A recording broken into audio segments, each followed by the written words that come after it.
Maka sebenarnya Al-Quran itu buat apa? Apakah Al-Quran itu hanya sekedar untuk kita baca? Apakah Al-Quran itu sekedar untuk kita hafal? Atau Al-Quran itu hanya sekedar untuk kita amalkan? Mari kita lihat dulu bahwa tubuh kita ini yang terlihat ini, dia butuh makanan. Sama halnya ketika kita lagi haus, maka kita butuh minuman. Kalau kita lagi lapar, maka kita butuh makanan. Kalau puasanya 1 bulan, kalau mulai dari fajar itu sampai nanti maghrib, buka puasanya itu luar biasa banyak. Semua yang kelihatan enak sebelum buka puasa itu pingin diambil, pingin dimakan. Tapi nanti kalau sudah buka puasa, hanya sekedar 1 gelas teh sudah cukup. Bahwa tubuh kita ini membutuhkan makanan yang fisik ini. Yang fisik ini, yang kelihatan ini, dia butuh makanan, butuh asupan.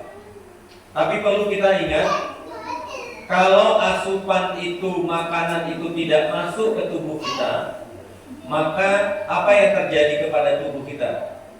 Yang terjadi bisa sakit, bisa lemah. Kenapa? Karena tidak terpenuhinya asupan di tubuh kita ini. Nah, ini adalah makanan fisik, ya. Tapi ingat, di tubuh kita ini tidak hanya makanan fisik saja. Di tubuh kita ini ada zat lain, ada sesuatu yang di tubuh kita ini bukan dari bumi. Kalau tadi yang fisik ini makanannya makanan bumi, beras, nasi, singkong, rawon, apalagi Pak? Pecel, ya. Itu makanan bumi. Tapi ingat, tubuh kita ini tidak hanya butuh makanan bumi. Tubuh kita ini terdiri dari yang kedua, yang disebut dengan ruh. Ruh kita ini bukan dari bumi. Maka disebut wa nufikha fis-suri. Ruh itu ditiupkan oleh Allah Subhanahu wa taala. Artinya ruh itu tidak makhluk bumi. Masya Allah. Makasih Ustaz. Jadi ruh kita ini adalah ruh yang memang Allah tiupkan, dan ruh ini dari langit, dari Allah Subhanahu wa taala. Pertanyaan saya, kalau tadi fisik kita ini butuh makanan, bagaimana dengan ruh kita? Ruh kita juga butuh makanan.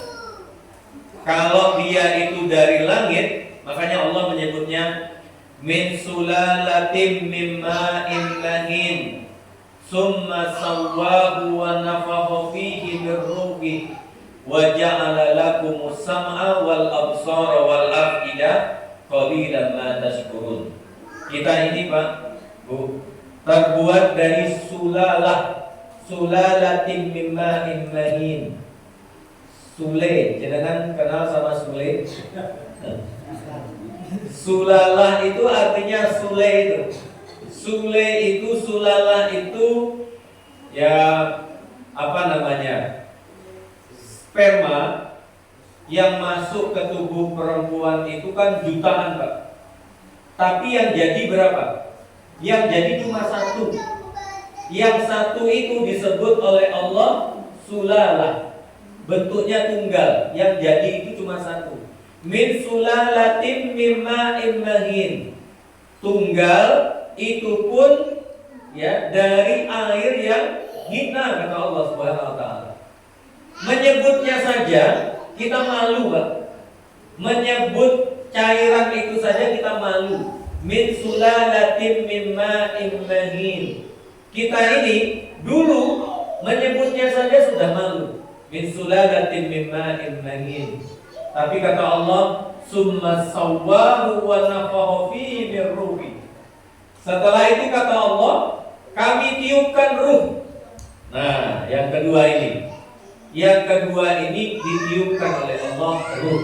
Pertanyaan saya, ada yang umurnya di atas 60 di sini?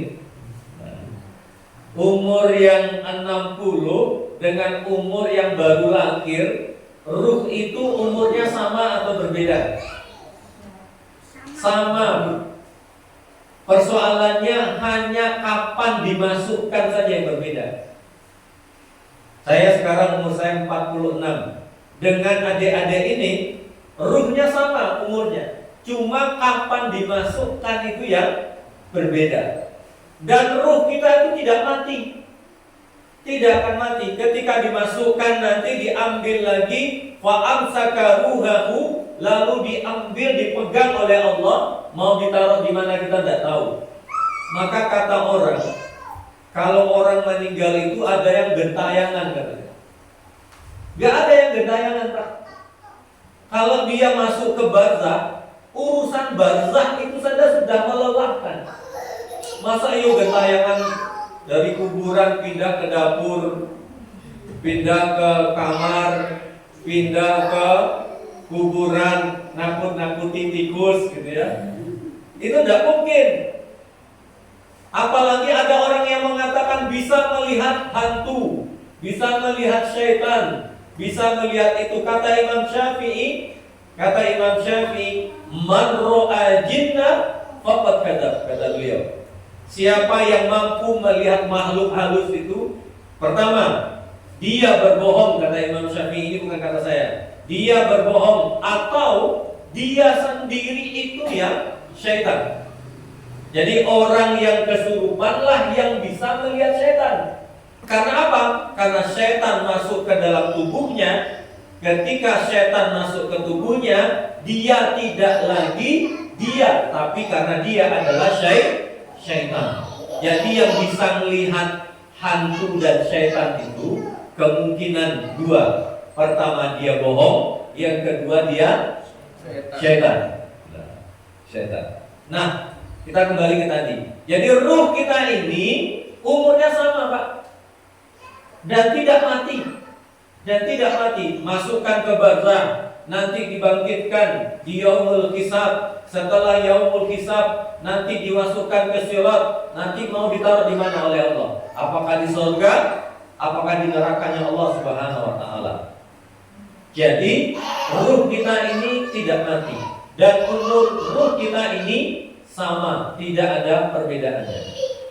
Pertanyaan berikut kita yang harus kita sampaikan adalah, lalu ketika ruh itu masuk ke tubuh kita, makanannya apa? Kalau tadi tubuh fisik ini, sulalatin mima'in mahin tadi, makanannya yaitu makanannya pecel, rawon, soto. Ya, saya awal makan rawon itu di Madiun. Saya ini istri orang Ponorogo, tapi asli saya sama dengan Ustaz Dasman, Sumatera Barat. Ya, Sumatera Barat, merantau dari tahun 89. Sengaja saya cari istri orang Ponorogo biar tidak kontrak.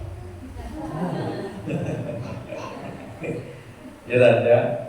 Jadi biar gak kontrak nyari orang Ponorogo. Jadi dulu saya kuliah di Malang, istri saya kuliah di Jakarta. Entah kenapa dijodohkan, akhirnya ditempatkan di sini. Ya itulah takdir ya, takdir Allah Subhanahu wa taala. Kok sampai ke sana tadi? Jadi bapak-bapak, ibu yang dimuliakan oleh Allah. Jadi ketika makan makanan sini itu perlu belajar panjang, Pak. Makan rawon itu awalnya belum bisa masuk ke perut.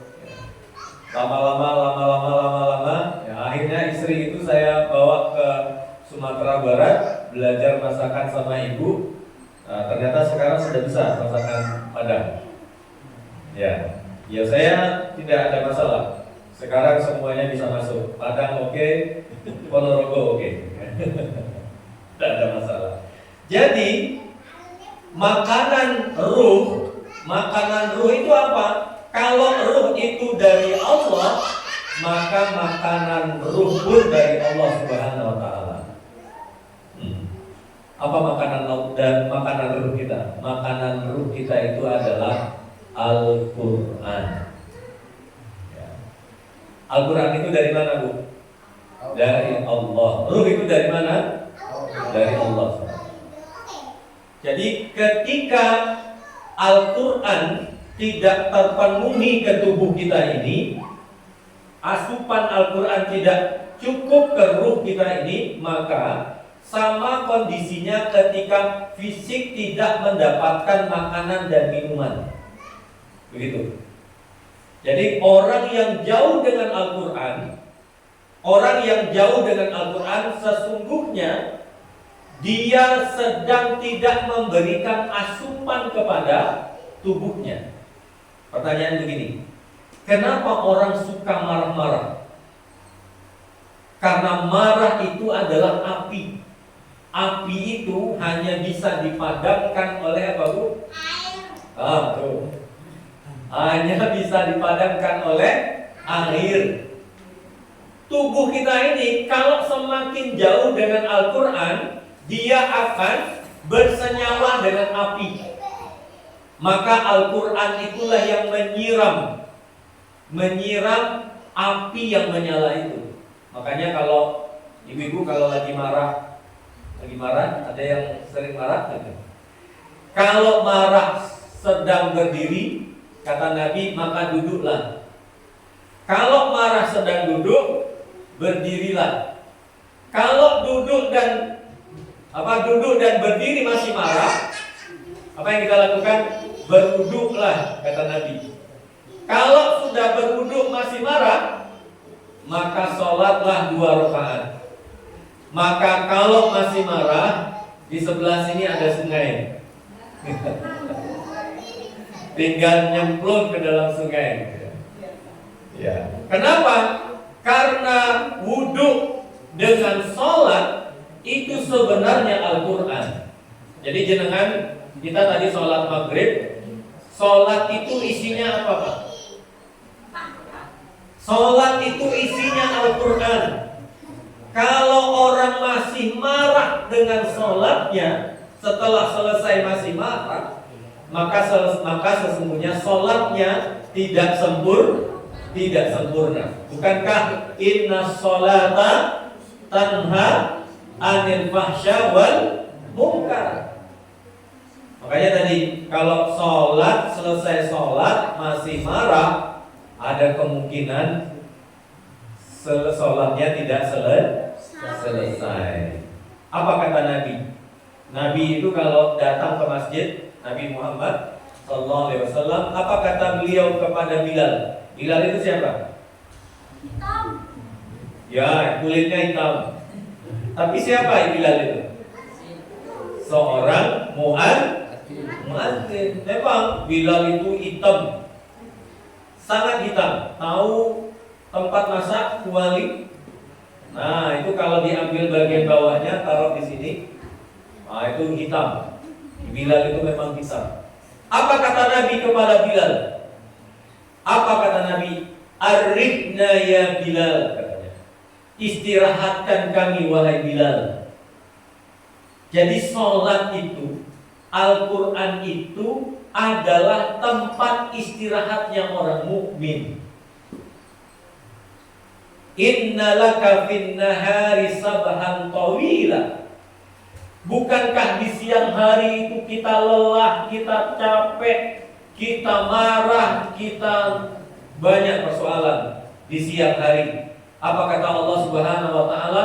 Warattilil Qur'ana tartila wa tabattal ilaihi tabtila. Maka bacalah Al-Qur'an dengan tartil. Watabattal, fokuskan hanya kepada Allah Subhanahu wa taala. Kenapa? Karena sholat itu kata Nabi tempat istirahat. Masuk akal gak Pak? Sholat itu tempat istirahat. Kalau orang luar sana mengatakan mana mungkin sholat itu tempat istirahat? Bukankah sholat itu mengujarkan? Bukankah sholat itu bergerak? Bukankah sholat itu ruku? Bukankah sholat itu sujud? Apa itu istirahat? Bukan. Yang istirahat apanya? Ruhnya. Yang istirahat apa? Ruhnya yang sholat. Ketika dia diberikan asupan, coba jenengan, kalau setelah makan, apa yang terjadi ke tubuh kita? Kenyang. Kalau saya tidak mengumpamakan manusia dengan ular ya, ini contoh saja. Kalau ular setelah makan, apa yang dia lakukan? Tidur Pak. Kenapa tidur? Nyaman, tenang. Apalagi ada AC-nya gitu ya. Wah, tidur itu. Karena di daerah saya itu kan, kampung saya itu hutan tuh. Jadi dulu itu hutan. Biasa itu kalau ular nangkap anjing itu kan, wah, karena rumah kita di atas ya. Kalau sudah dengar, wah itu ular itu makan anjing. Nah setelah dia makan, itu diam sampai pagi Pak. Ular itu akan diam di bawah itu sampai pagi. Kenapa? Kenyang. Setelah itu tidur. Nah, orang mukmin kalau dia berdekatan dengan sholat, dia berdekatan dengan Al-Qur'annya, sesungguhnya membuat dia lebih tenang dan nyaman dan bahagia. Makanya kalau Nabi Pak sholat tahajud, ibu-ibu pernah sholat tahajud, paling lama sholat tahajudnya berapa lama Bu? Coba kita lihat. Nisfahu awzid minhu qalilan awinkus. Kalau enggak setengah malam itu anggap maghrib, ini malam mulai sampai subuh itu berapa jam? 10 jam. 10 jam kalau setengahnya 5 jam. Kalau ditambah 2 jam 7 jam atau kurangi 2 jam, minimal 3 jam. Minimal 3 jam sholat tahajud Nabi itu 3 jam. Jangan perhatikan. Nabi Hudzaifah al-Yamani ini sahibu sirri Nabi, yang pernah orang yang menjadi penjaga rahasia kenabian. Hudzaifah al-Yamani. Kata Hudzaifah al-Yamani, saya pernah sholat di belakang Nabi. Diajak oleh Nabi. Ini dalil bahwa sholat tahajud itu boleh dilakukan secara berjamaah. Hudzaifah al-Yamani ini sholat, diajak oleh Nabi. Ayo Hudzaifah sholat. Sholatlah di belakang Rasulullah. Waktu sholat, Al-Fatihah lanjut surat. Di rakaat pertama itu Bang, apa yang dibaca oleh Nabi? Surat Al-Baqarah. Apa kata Hudzaifah al-Yamani? Ini Nabi sholat paling lama 100 ayat dari surat Al-Baqarah. Kata Hudzaifah al-Yamani di hatinya, ini paling lama ya 100 lah. Tapi apa yang terjadi Pak? Selesai 100 ayat, Nabi masih terus. Surah Al-Baqarah berapa ayat? Adik-adik? 286 ya. Kalau dibagi 2, 183. Itu pertengahan dari surat Al-Baqarah yang berbicara pengalihan kiblat. Ya. Kalau dibagi 2 surah Al-Baqarah itu. Ternyata Pak, Nabi masih lanjut Al-Baqarah sampai selesai.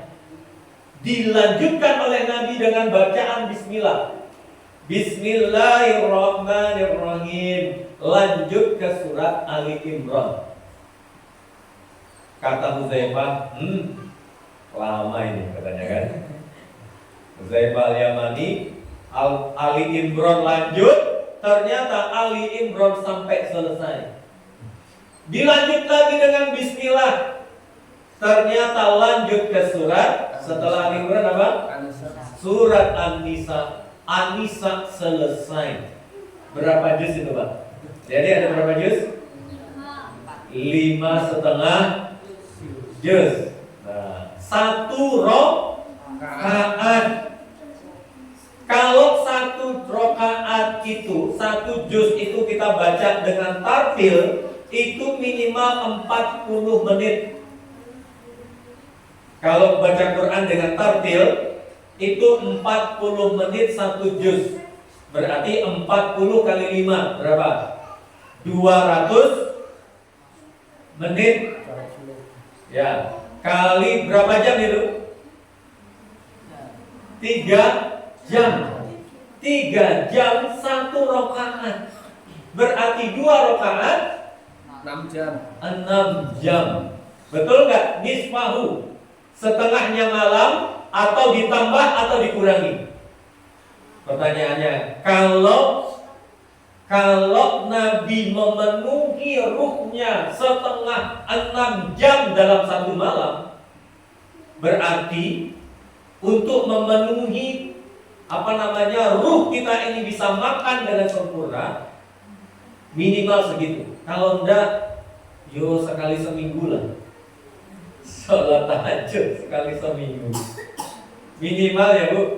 Masa sholat tahajud seumur hidup sekali? Padahal Al-Quran itu kebutuhan kita.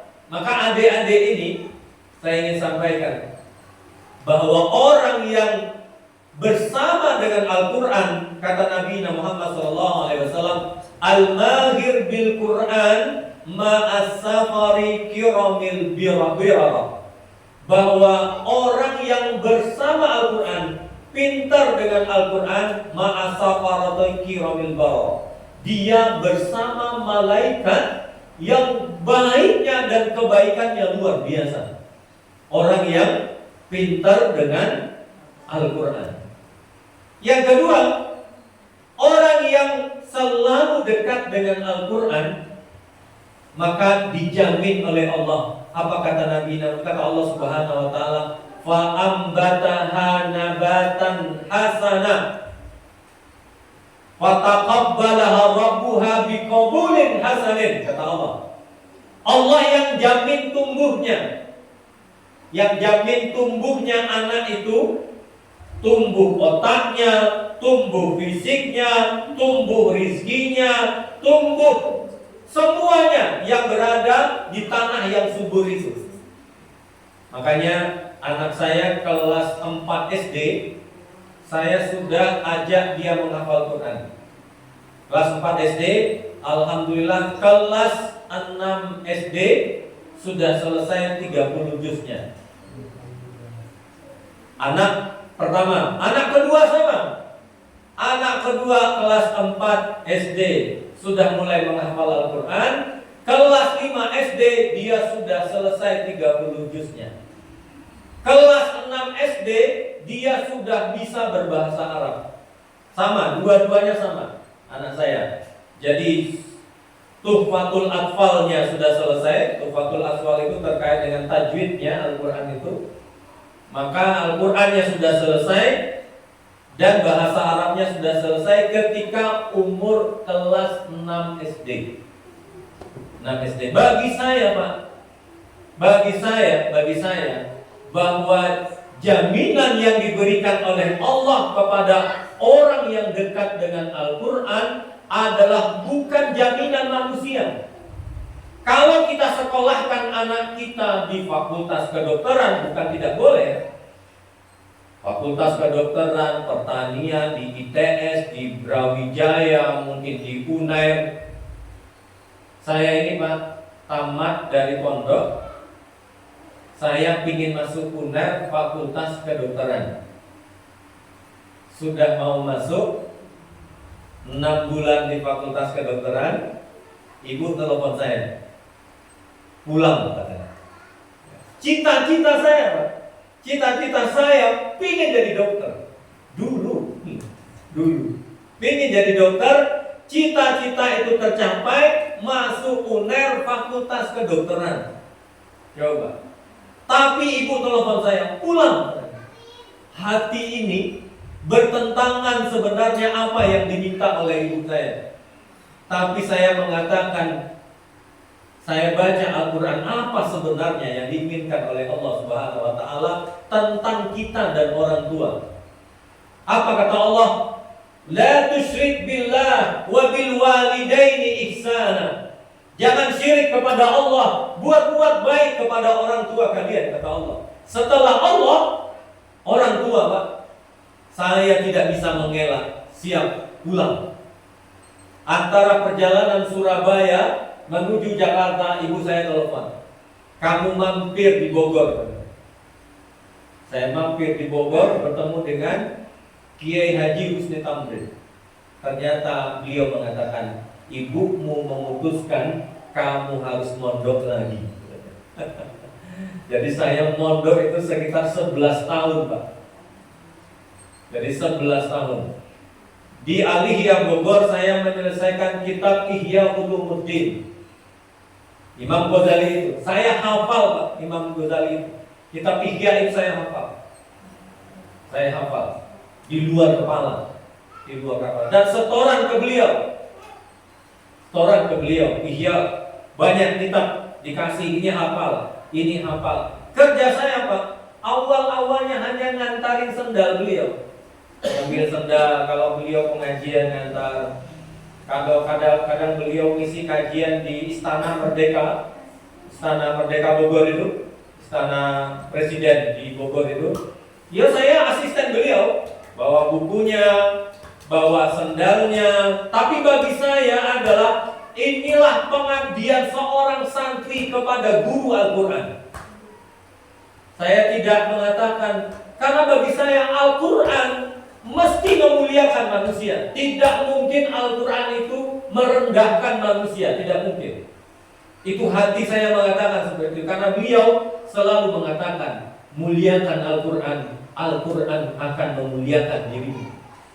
Suatu ketika beliau ini tidak bisa hadir ngisi kajian di Istana Merdeka, karena taunya orang istana itu taunya saya ini pembawa sendal dan pembawa kitabnya beliau. Suatu ketika saya diminta untuk menggantikan beliau ngisi pengajian di Istana Bogor itu. Ketika masuk, wah ini kok tukang sendal, tukang bawa buku masuk ke sini kan gitu. Ternyata saya serahkan surat dari beliau, yang bawa sendal ini, yang bawa kitab ini yang isi pengajian. Karena itu rekomendasi Kiai, akhirnya istana buka, ya, ngisi pengajian. Setelah itu mereka baru tahu bahwa yang bawa sendalnya itu, yang bawa kitabnya itu seorang dokter. Bapak-bapak, ibu-ibu yang dimuliakan oleh Allah Subhanahu wa Ta'ala. Tak ada, kata Allah, fataqabbalaha rabbuha biqabulin hasanin fa'ambataha nabatan hasana. Allah akan terima dengan penerimaan yang terbaik. Fa'ambataha nabatan hasana. Kami yang akan jamin tumbuhnya, kata Allah Subhanahu wa Ta'ala. Itu persoalan keyakinan. Maka orang yang bersama dengannya Al-Quran, maka Allah selamatkan dia di dunia dan di akhirat. Adik-adik, saya ingin sampaikan, kalau sempat kalian hafal Al-Quran, kalian berhak memberikan syafaat ke keluarga inti sebanyak berapa? 70 orang. Keluarga inti, ibunya, ayahnya. Makanya kalau kita berdoa, jangan hanya berhenti untuk diri kita, tapi turunan-turunan kita, Pak. Allahumma ja'alni min ahlil Quran. Ya Allah, jadikan aku ini nanti keturunnya ahlul Quran. Tidak hanya ahlina wa dzurriyyatana ya rabbal alamin. Keturunan-keturunan kami ya Allah. Kenapa, Pak? Karena mungkin saja keluarga inti kita belum bisa saja cucu kita, bisa saja cicit kita nanti. Maka jangan heran nanti Pak, ketika jenengan masuk surga, di pintu surga itu sudah ada yang nunggu. Siapa? Cicit-cicit kita. Cicit-cicit kita yang hafal Al-Quran itu. Maka kalau dia orang tua dari anak ini, maka kalau level surganya berada di tengah, maka akan ditarik ke atas oleh anaknya itu. Kenapa? Karena Al-Quran. Luar biasa. Maka orang yang dekat dengan Al-Quran, Allah jamin kehidupannya. Allah jamin kehidupannya. Nabi Muhammad SAW, coba jangan perhatikan Nabi yang dekat dengan Al-Quran itu lahir tanpa seorang ayah, maksudnya ayahnya sudah tidak ada. 6 tahun setelah itu ibunya tidak ada. Setelah itu sama kakeknya, setelah itu sama pamannya wafat. Setelah itu Allah perjalankan Nabi menjadi pedagangnya, mendagangkan perdagangannya Khadijatul Kubra. Allah mentakdirkan Khadijah menjadi istri baginda Nabi Muhammad SAW. Setelah itu umur 37 tahun, Nabi mulai tahadus, naik ke atas bukit, melihat tingkah lakunya orang-orang kafir Quraisy itu, apa yang mereka lakukan. Dan Masya Allah Pak, zaman dahulu itu mengerikan. Tidak ada pernikahan seperti pernikahan kita, seperti syariat Islam hari ini. Kalau ada anak gadis belum menikah, caranya mencari pasangan bagaimana? Caranya adalah berdirinya bendera putih di depan rumahnya. Maka 10 laki-laki boleh datang ke perawan ini. Nanti setelah hamil, keluar anaknya, nanti yang perempuan ini memanggil laki-laki 10 tadi yang datang kepadanya. Maka dia akan menunjuk, nih suami saya. Coba bayangkan, begitu pernikahannya orang-orang jahiliyah. Dilihat oleh Nabi, ini tidak benar. Wanita dibunuh, laki-laki, anak-anak wanita dibunuh. Maka nanti jenengan lihat di Masjidil Haram ada tanah yang dikosongkan. Tanah dikosongkan tidak ada bangunannya. Di sana itu tempat anak-anak perempuan dimakamkan yang dulu dibenamkan oleh orang-orang kafir Quraisy. Saking luar biasanya. Dan Rasulullah tidak tega. Maka saat itulah mulai 40 turun wahyu. Beda ya Pak? Wahyu dengan ayat itu berbeda. Kalau ayat surat Al-Alaq itu, kalau wahyu Allah menurunkan malaikat Jibril memperkenalkan dirinya kepada Nabi Muhammad SAW tentang Rasulullah SAW mab'us, diangkat menjadi seorang Rasulullah SAW. Makanya malaikat Jibril itu kan belum kenalan sama Nabi. Caranya bagaimana? Caranya adalah ya malam begini Nabi keluar gitu ya. Assalamualaikum ya Rasulullah. Siapa yang nyapa? Yang nyapa itu pohon. Ya, ibu-ibu kalau keluar malam ada yang nyapa, Assalamualaikum. Kira-kira lari atau ngambil sendal? Assalamualaikum. Ada batu. Assalamualaikum ya Rasulullah. Seperti itu Pak. Jibril itu pernah datang dengan Nabi. Semua yang terlihat oleh Nabi di sekitar Nabi ini wajahnya Jibril alaihissalam. Jibril itu Pak, satu sayapnya ini, sayap ini terdiri dari 600 sirip. Satu siripnya Jibril itu bisa menutupi bumi ini. Besar apa kecil? Besar. Ya, ketika Nabi Lut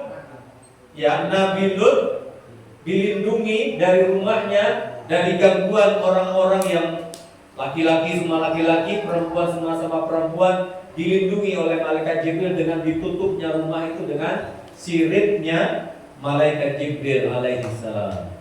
Maka setelah itu baru diturunkan surat Al-Alaq. Iqra bismi rabbikal ladzi khalaq. Coba lihat. Awalnya surat Al-Alaq itu dimulai dengan kata apa? Iqra. Coba perhatikan. Terakhir dari surat Al-Alaq apa adik-adik? Wasjud waqtarib. Para ulama menjelaskan apa yang dimaksud dengan Iqra itu. Iqra yang dimaksud itu adalah Al-Quran. Bukan membaca semuanya, tidak. Yang dimaksud dengan Iqra itu artinya adalah Al-Quran. Utamakan Al-Quran. Maka kata Allah, orang yang mengutamakan Al-Quran yang dia baca, coba lihat, satu huruf kita membaca Al-Quran, berapa kebaikan? 10 kebaikan. Alif lam mim 3 huruf, berarti 30 kebaikan. Kalau bismillahirrahmanirrahim berapa huruf? Jadi berapa huruf?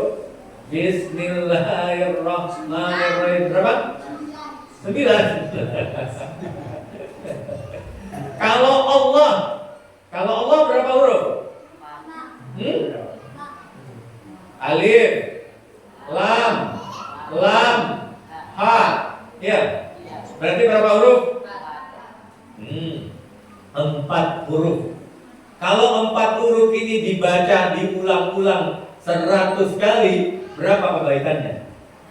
400. Nah, kalau baca subhanallah, alhamdulillah, Allahu akbar, la ilaha illallah wahdahu la syarikalah, lahul mulku wa lahul hamdu wa huwa ala kulli syai'in qadir. Orang yang baca ini di waktu di pasar, ke pasar, ibu-ibu yang suka ke pasar, baca la ilaha illallah wahdahu la syarikalah, lahul mulku wa lahul hamdu wa huwa ala kulli syai'in qadir. Allah berikan pahala seperti orang haji dan umroh. Coba, besar atau kecil? Besar. Maka kenapa Ustaz baca la ilaha illallah wa daulah di pasar itu pahalanya besar? Karena setan yang paling banyak itu di mana? Pasar. Ya, saya tidak mengatakan yang di pasar itu setan.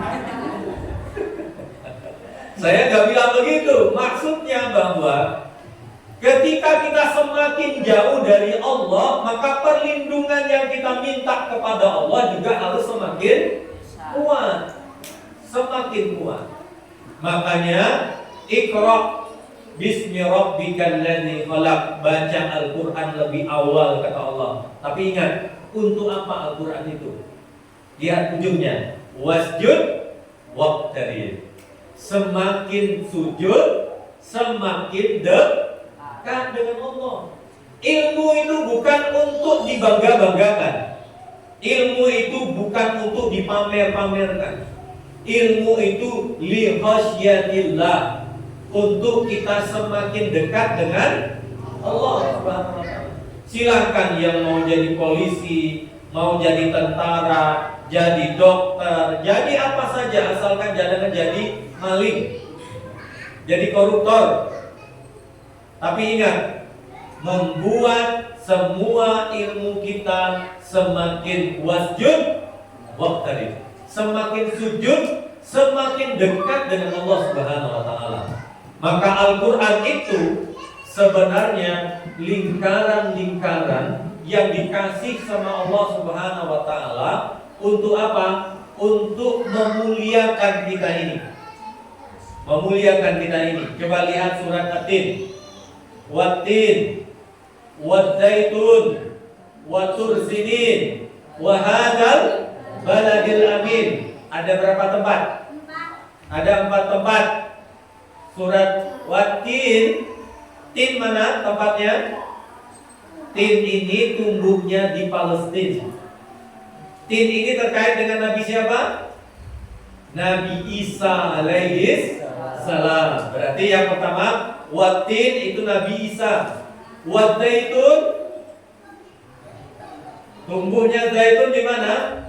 Yang paling banyak itu di Maroko, Pak. Terkait dengan Nabi siapa itu? Dengan Nabi Nuh alaihi salam. Jadi dua ya. Watin Nabi Isa, Wadzaitun Nabi Nuh, Watursinin. Bukit Tursina siapa? Nabi Musa alaihi salam, yang dikenal dengan Kalimullah, yang bicara langsung dengan Allah Subhanahu wa taala.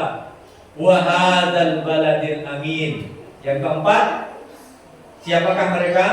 Yang pertama adalah Nabi Ibrahim alaihi salam. Yang kedua, terkait dengan Mekah itu, Nabi Ibrahim. Yang kedua adalah Nabi Muhammad sallallahu alaihi wasallam. Disebut dengan ulul azmi. Kenapa yang 5 ini disebut sebagai ulul azmi? Karena 5 di antara nabi-nabi lain yang Allah muliakan. Apa kata Allah? Watin, wadzaitun, watursinin, wahadzal baladil amin. Kata Allah, laqad khalaqnal insana fi ahsani taqwim. Allah telah ciptakan manusia itu sempurna, Pak. Tidak ada anak kita yang bodoh, itu tidak ada. Anak kita yang cacat itu lagi hina juga tidak.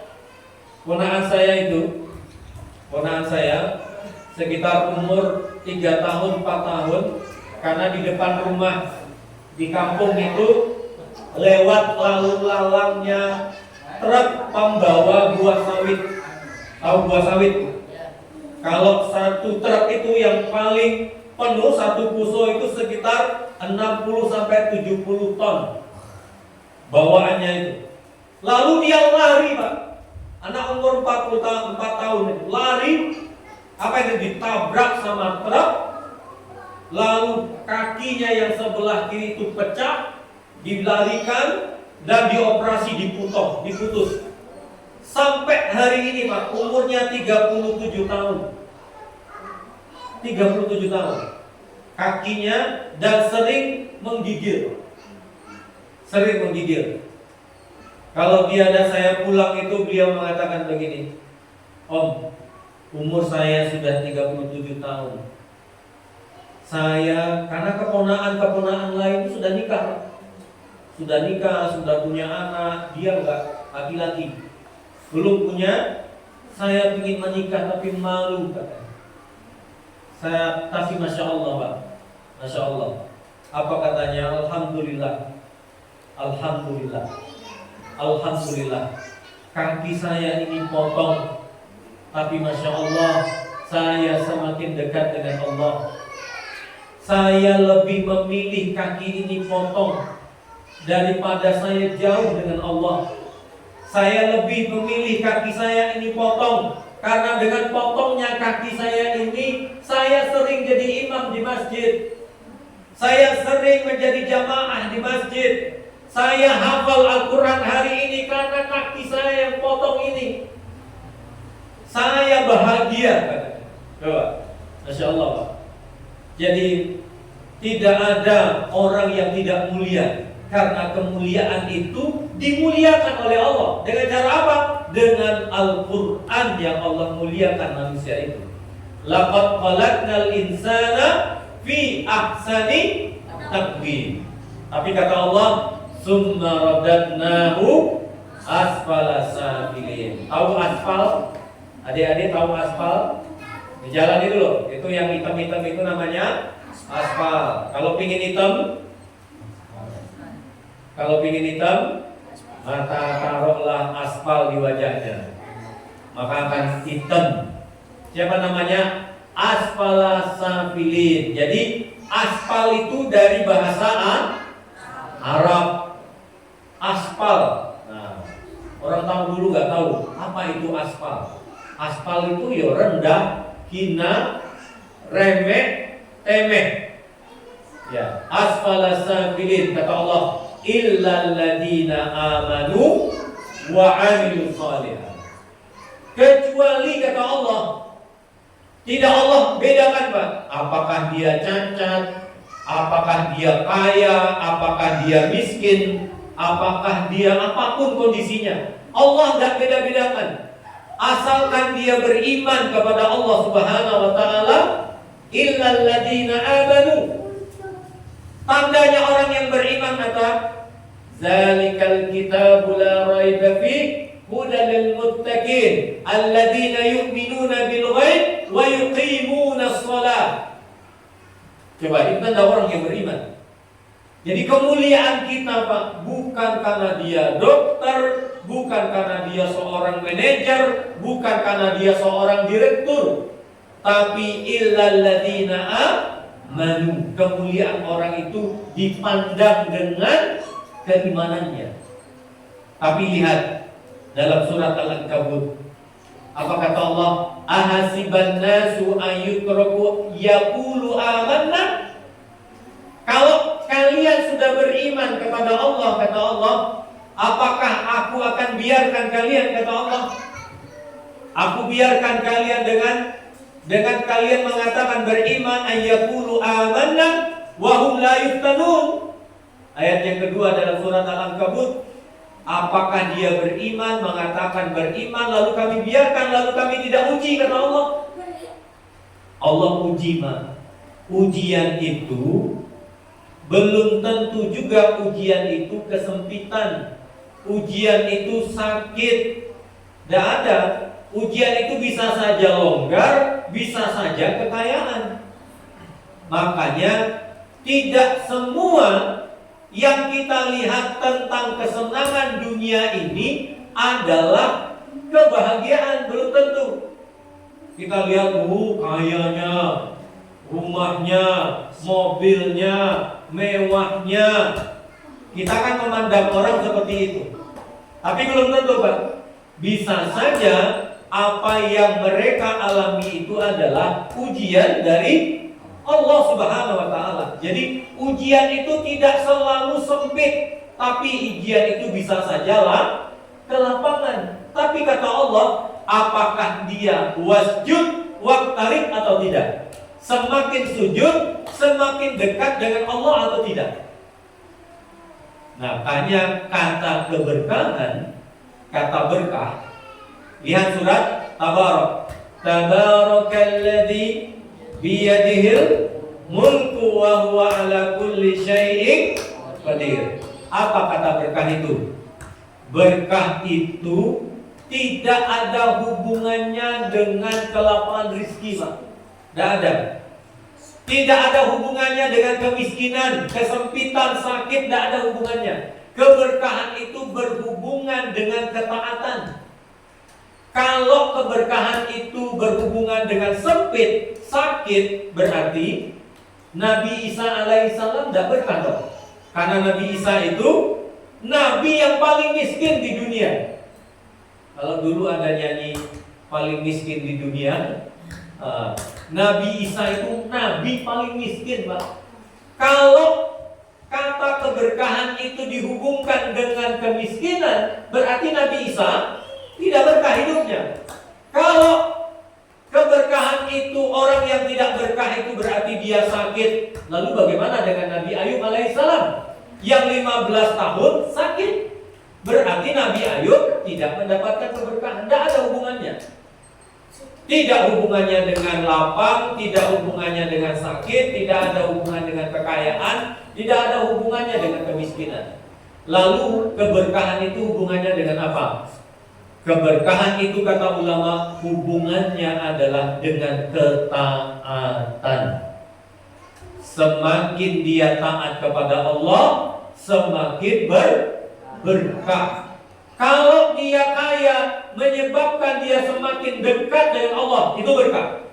Kalau sakit giginya, semakin dia sakit semakin dekat dengan Allah, sakit giginya berkah.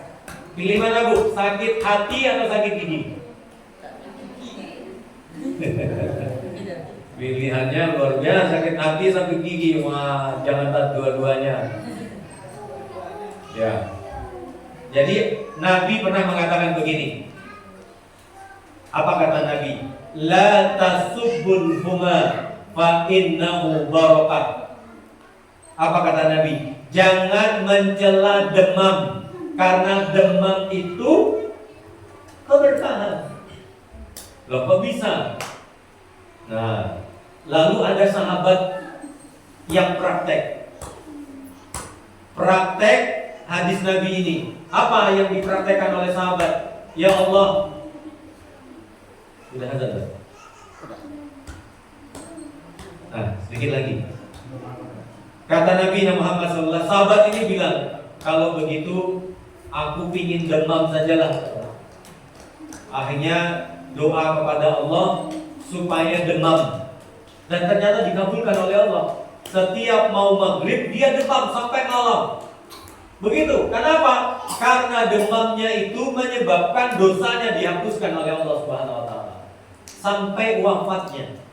Apa kata Nabi ketika beliau wafat? Sesungguhnya orang ini berdoa kepada Allah, diberikan demam, ternyata demamnya itu mengkafarat dosanya, dan ketika dia wafat dosanya dihapuskan oleh Allah secara keseluruhan.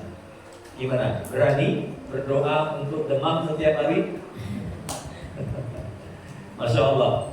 Jadi berkah Quran adalah bagian dari cara Allah Subhanahu wa taala untuk memuliakan manusia. Semoga kita, keluarga kita, keturunan kita min ahli Quran. Amin ya rabbal alamin. Saya rasa demikian. Wabillahi taufiq wal hidayah. Wassalamualaikum warahmatullahi wabarakatuh.